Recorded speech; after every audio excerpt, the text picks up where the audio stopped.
Further ado, please welcome Bill Nye to the stage for an afternoon with Bill Nye.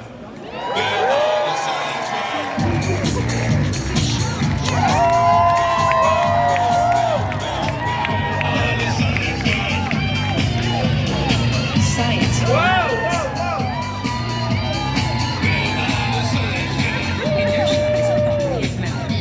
Love that song.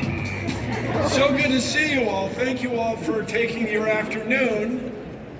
I'll just tell you, I was very excited about this, to come here and be with you all until just a few minutes ago.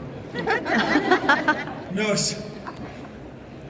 somebody came up to me and said, "Is Bill Nye your real name?" And I said, "It's William Nye." And then he said, "Well, why did you change it?" Whoa, this could take a while. No, it's great to see you all. I want you all to work together with artificial intelligence and education to, dare I say it, change the world. So greetings, acronym people, GSV AI from Earth. Now this is a famous picture taken on the eve of Isaac Newton's birthday in 1968, December 24th.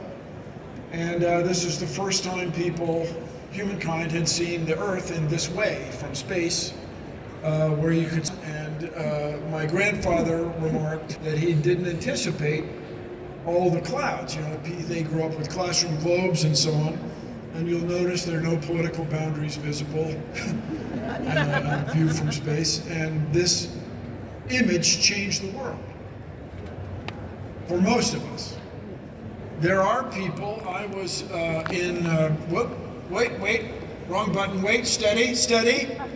I was in Louisiana not too long ago, and I met some people who really wonder if the world might be flat. Like really. 21st century United States, people went to high school in the United States, really are questioning that. And so my friends, this is a very serious issue. You can make fun of it, but it's a very serious issue. We need to get people engaged in what nowadays we call critical thinking. When I was young, critical thinking may have been called logic or logical reasoning or something like that, but it's the ability to evaluate evidence, the ability to question things in a rigorous, thoughtful way.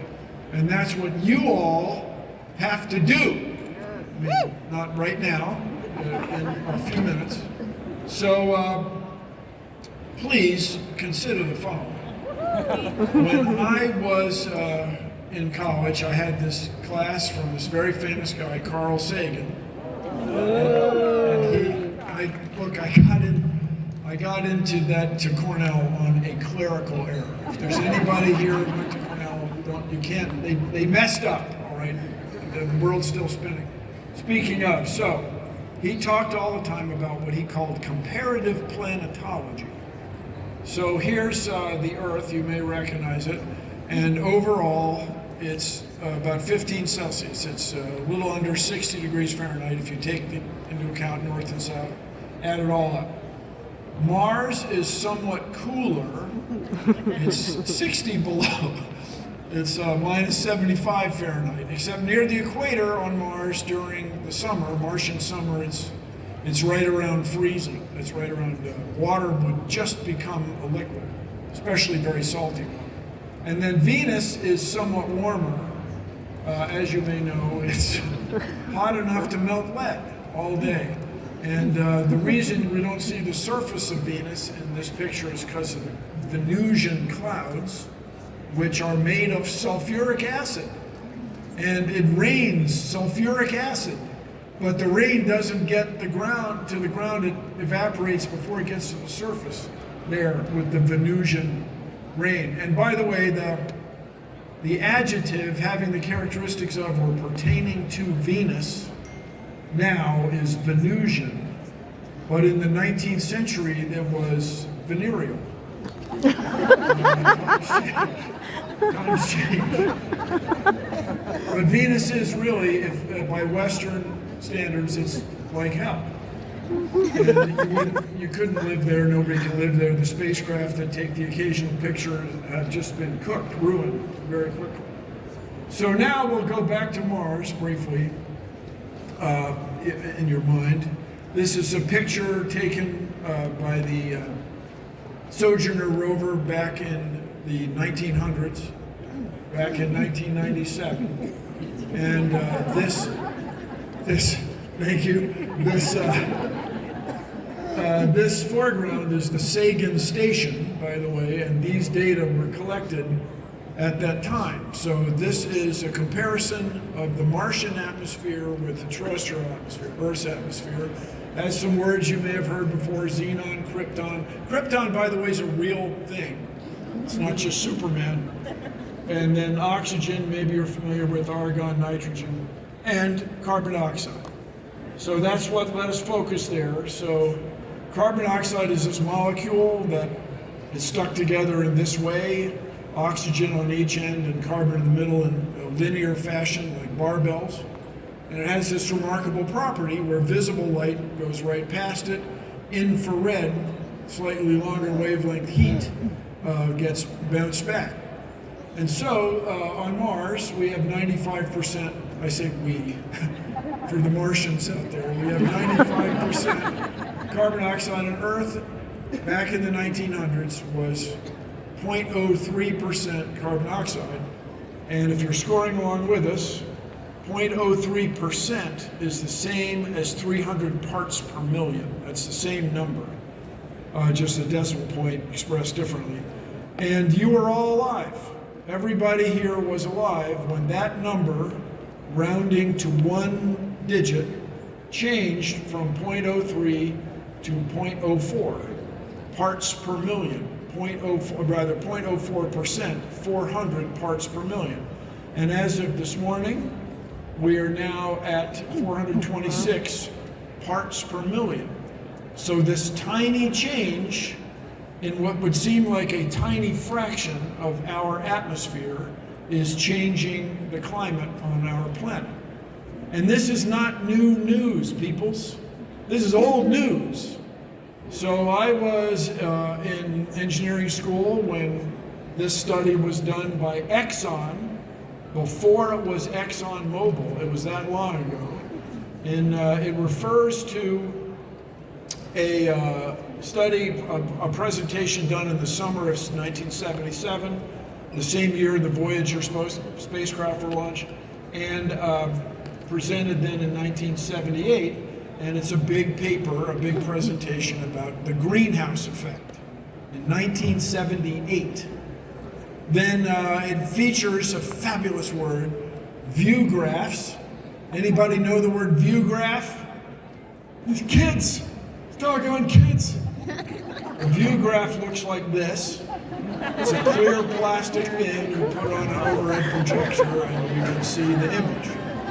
But in 1978, that was the state of the art. And we liked it. There was none of this infrared Bluetooth clicking. By the way, there must be a lot of teachers here.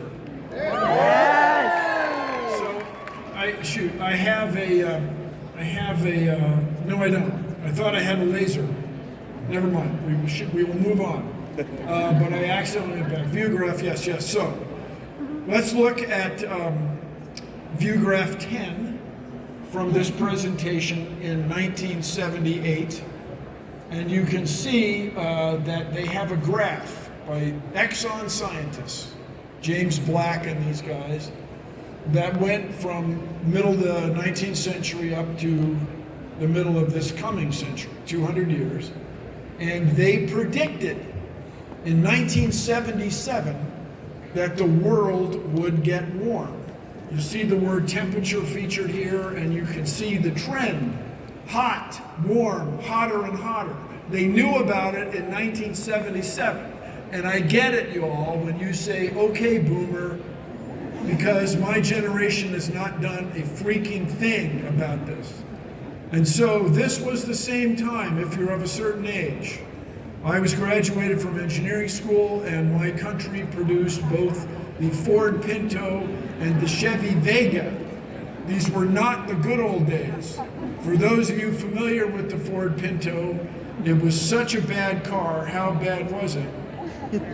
If you rear-ended it, it would explode, which is undesirable, generally. But this is the infamous, notorious thing where the Ford Motor Company had a legal department, and they did an analysis showing that, to their own satisfaction, that paying the lawsuits for the exploding cars would be cheaper than moving the exhaust pipe away from the gas tank. And so my recollection, they killed 7 people, and Ford Motor Company had all this trouble. And it was just we took solar panels off the roof of the White House. We abandoned the metric system. It was not the good old days. And along this line, that graph from 1978 has been reproduced now much more rigorously by climate scientists led by Michael Mann, who was a scientist, a professor now at University of Pennsylvania. He was at Penn State at this time. And he took all these data from pollen and pond scum, especially for me, the ice cores from Greenland and Antarctica, where they counted neutrons in ancient ice.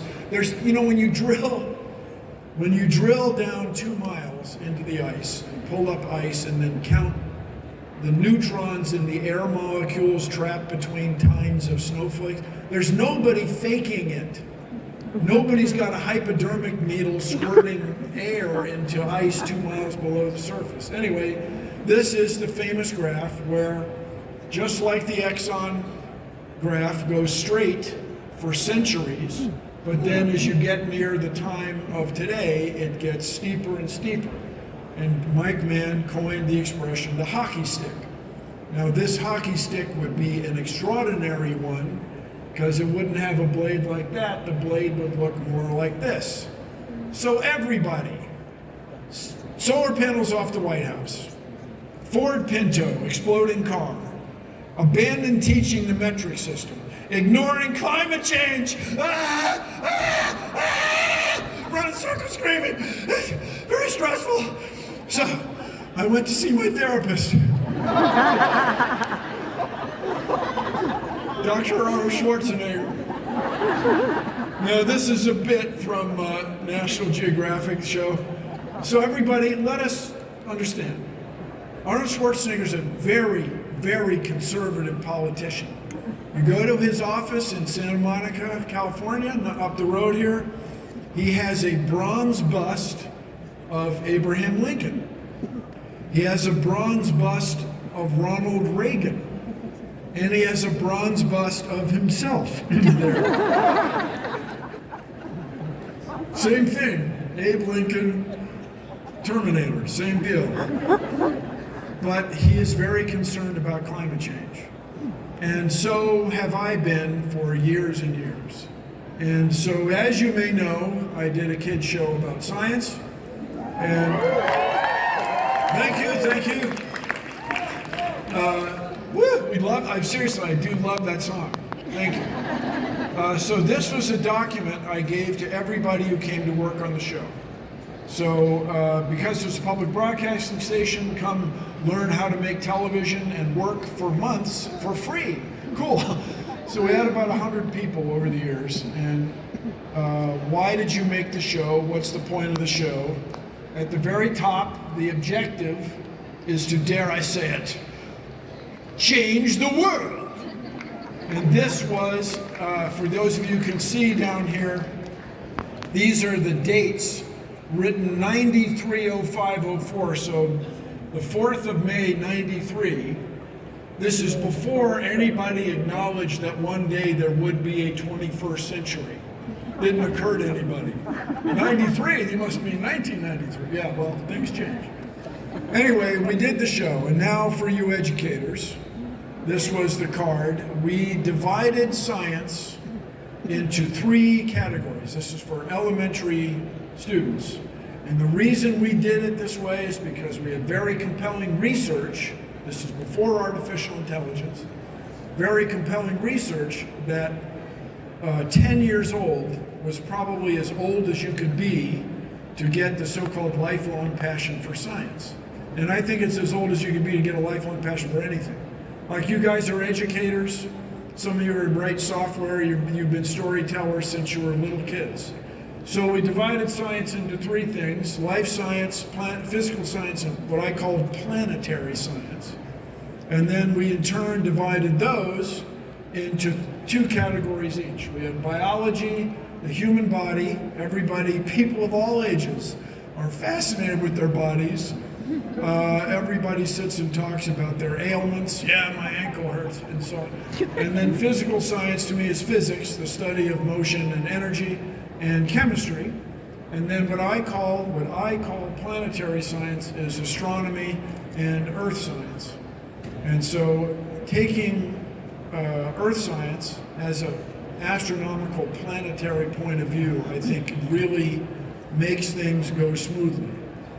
But now, here in the 21st century, if we did this, and when we do this, and people go looking for it on the electric internet that the kids are all into, things could easily go wrong. Imagine this becoming, instead of planetary science, astronomy. Planetary science, each of the shows had 3 or sometimes 2 learning objectives. And a learning objective is something you can test.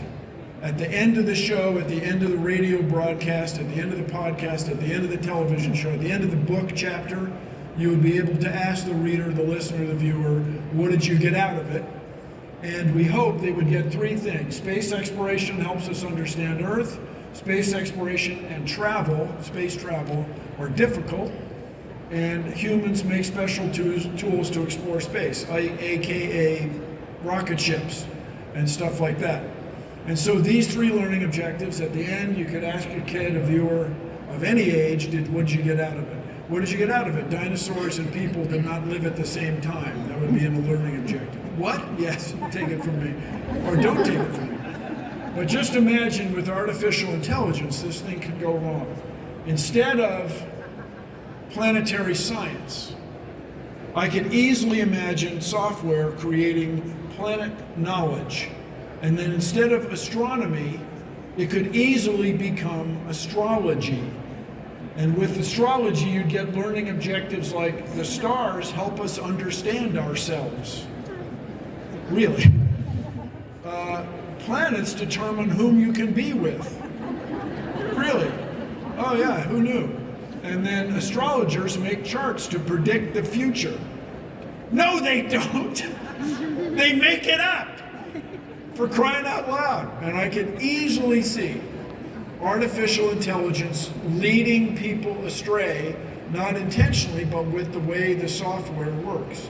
And some of you may have seen this thing that ended up all over the internet. So I put in one of these because it was stupid fun. I went there, and these guys put me in these crazy clothes. You know, I always wear a silver chain, and it's a joke, but it was fun. But here's the thing. I was called a snack. That's second part of this. But if you try to write snackiness, which is fun, you can easily get snakiness, which might not be fun. And then I just want to emphasize that this talk was done with limited access to the internet, and this talk was done with limited intelligence.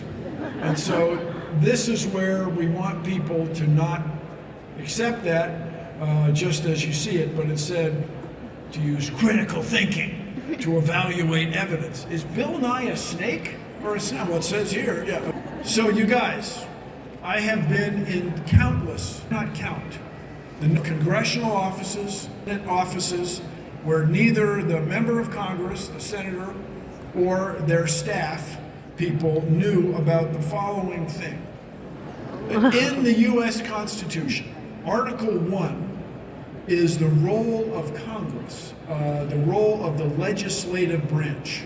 I have been in countless offices where they did not know about Article 1, Section 8, Clause 8.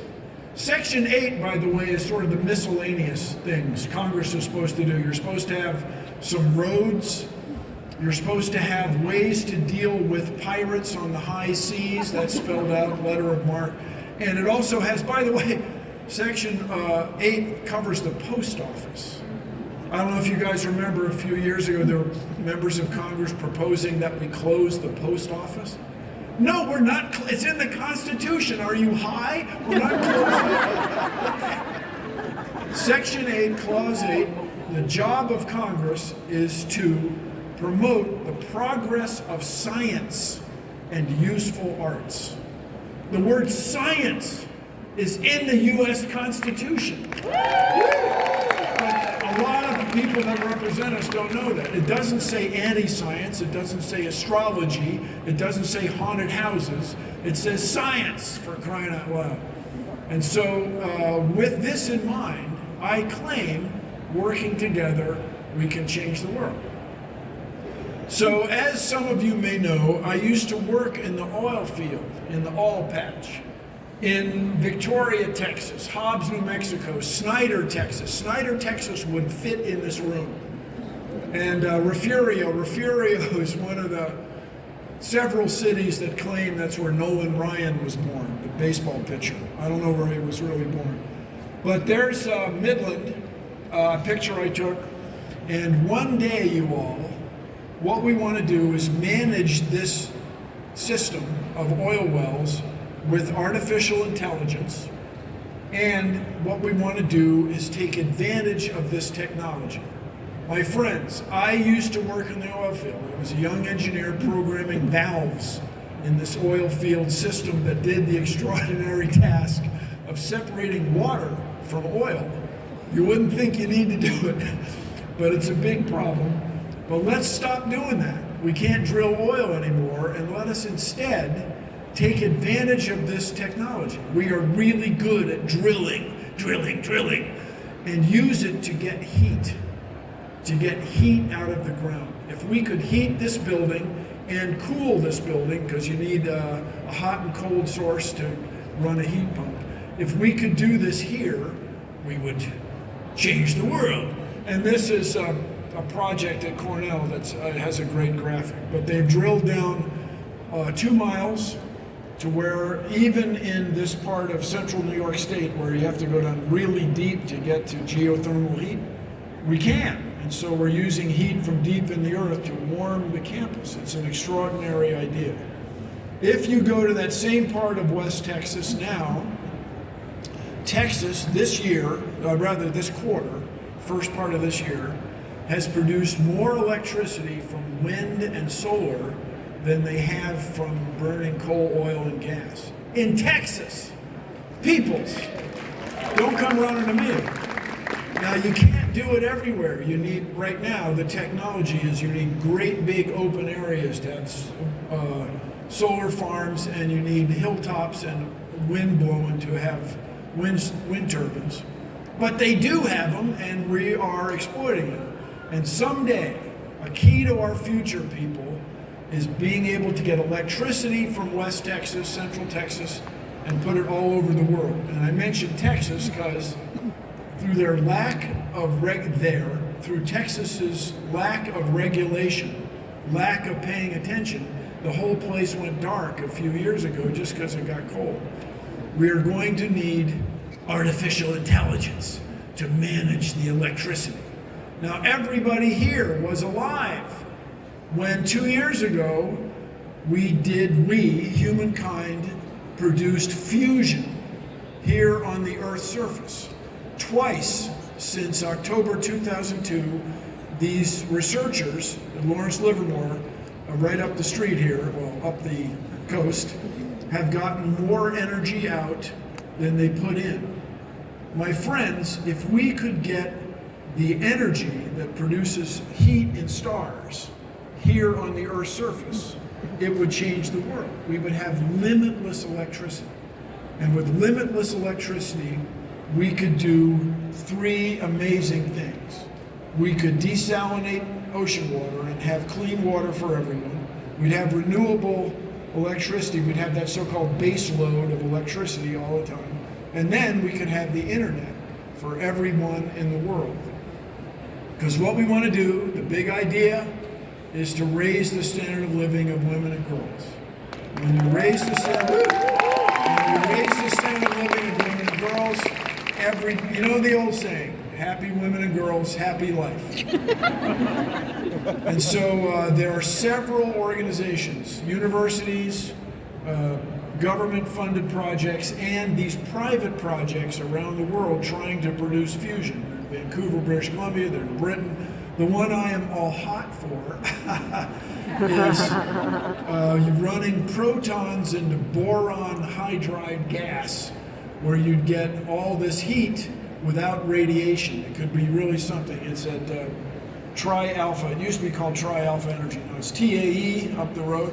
It could be cool. Now the key to this, having these super fast moving particles contained in a magnetic field, is the magnetic field has to be able to adjust itself at extraordinary speeds that are heretofore have not been achieved, but they will be achieved somewhere by somebody using, dare I say it, artificial intelligence. And so what we want our students, people everywhere, to be familiar with what artificial intelligence, very fast computing, learning machines can do for us, so that we can get these machines to do what we want. The problem has been, recently, artificial intelligence systems, unlike previous computing systems, you put something in, what comes out is not what you expected or what you can control. And so with you guys educating the world, we're going to solve that problem. Now, speaking of uncontrollable things, you may remember Chelyabinsk, where this asteroid came into the air over Russia. By the way, if you are an asteroid and you're going to hit the Earth in the northern hemisphere, you'll probably hit Russia. It's 11 time zones wide. When I was in school, Carl Sagan presented this picture from Tunguska, which is way up in Siberia. It's so far north. How far, thank you, how far north is it? It's so far that no one took this picture for 2 years. Trees are blown down in every direction, 60 kilometers, and no one got up there because it was, people reported hearing a loud sound. But when I was in school, it was called the Tunguska event. But now everybody calls it the Tunguska airburst, because studies have been done that when a rock hits the atmosphere going that fast, it disintegrates, produces this big shock wave, and it burns up before it gets to the ground. So 2 years ago also, humankind ran a spacecraft into an asteroid, the DART mission, Double Asteroid Redirection Test, because this is a real possibility. An asteroid could come in and kill us all, and we wouldn't be able to do anything about it unless we had the right technology. So as you may know, I am the head of the Planetary Society. Anybody here not a member of the Planetary Society? Of course, you're all members. Check us out, it's $4 a month, planetary.org. We are very concerned about an asteroid impact, and we have done a study, which I am all hot for, called the Laser Bees, where we'd have all these spacecraft with solar panels that would drive lasers, and they would zzz, they'd zap the asteroid, zzz, except in outer space there's no sound, it would just be and then the burning off stuff, the ablating stuff, would give the asteroid a push and it would just miss the Earth. Now, in order to do this, we'd have a bunch of spacecraft. It'd be like cell phones. One of them stops working, you turn it off. As the asteroid rotates, you turn it off, let it come back around, then turn it back on. And this would require, dare I say it, artificial intelligence. Now, you can say, I was in a meeting at that famous thing at TED, you know, the TED Talks, and I said, we don't want the Earth to get hit with an asteroid. And they went, ha, ha, ha. Well, now, my friends, stay tuned. Did you enjoy the eclipse? Yes? Stay tuned. In 2029, and I'm not joking, it's Friday the 13th of April, 2029, Apophis. Apophis is an asteroid that's going to go shoo by the Earth. Once again, no sound. By the Earth. And people have done a lot of studies. It's going to just miss. It's going to come closer, not just closer than Earth's moon, but closer than our global positioning satellites, closer than Sirius XM satellites. And so this, we hope, will give humankind a chance to work together to study it so that when one really does come, we can be ready. Now, another thing I want everybody to keep in mind as educators, when I was in school, nobody had a good idea of what happened to the ancient dinosaurs. My second grade teacher, Mrs. McGonigal, Mrs. McGonigal, told us that she read from this big book, the reason the ancient dinosaurs went extinct is they had small brains. And the mammals took all the dinosaur food, and the dinosaurs disappeared. And even she was like, come on. That's right. You know, I mean, okay, here, I'm a Tyrannosaurus. No, wait, I'm a Tyrannosaurus. And there's a rabbit. You know, come on. Tyrannosaurus would just kill it. So even she knew that this was a problem. Well, in my lifetime, people discovered the crater off of Mexico is almost certainly the crater where the impact killed, made the world so cold for about a decade that the big animals couldn't make it. And so when I wrote this book, that this is a page from 2 years ago, going on 3 years ago, it was 65 million years ago. Well, since the book was published, the paper has been published, and everybody thinks it was 66. And this is not insignificant, you guys, because it just shows people that science changes. In the same way the U.S. Constitution has a process to be amended, science has a process that we change all the time. So, as I mentioned, through a remarkable error, I went to Cornell, then I took this class from Carl Sagan. He started the Planetary Society in 1980. I got a letter in the mail. I see some of the young people. This was a letter, was plant-based information storage. And you could carry it around. Anyway, I joined. Then we were at an event. No, I'm not joking, you guys. We gave Stephen Hawking an award, and he knew Sagan, so he accepted it. And we were, after that, it was very cool. We were at a pub, and a bunch of guys on the board of directors were over here, and I was over here, and they took a vote, and now I'm CEO. So just careful. You know. And we celebrate planetary exploration. So this is a picture of Saturn, taken a few years ago by the Cassini spacecraft. It's objectively beautiful.